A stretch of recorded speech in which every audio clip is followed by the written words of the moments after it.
As you work on your essay 3 this week, I want you to be sure to use this prompt. Open it, keep it on your desktop, open it whenever you're working and refer to it often so that you don't go astray. A few reminders. Your introduction needs background information, but I'm not telling you exactly what to use for background information like I have in previous essays. Why is that? Well, as this class progresses, I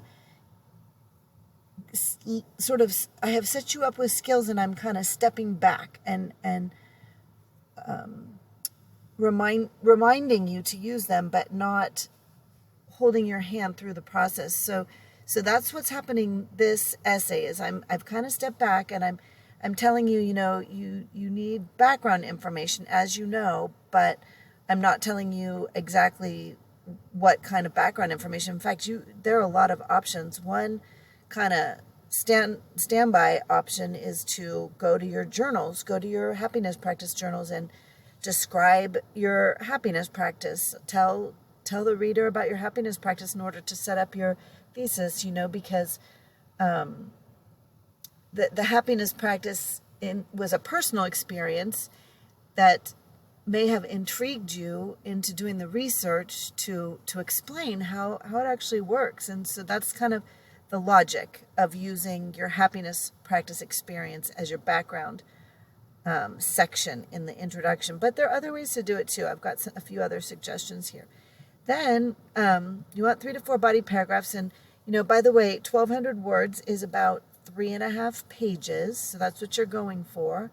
You've also, you've done your research. And in addition to opening your prompt, I would always keep your sources open as you're working.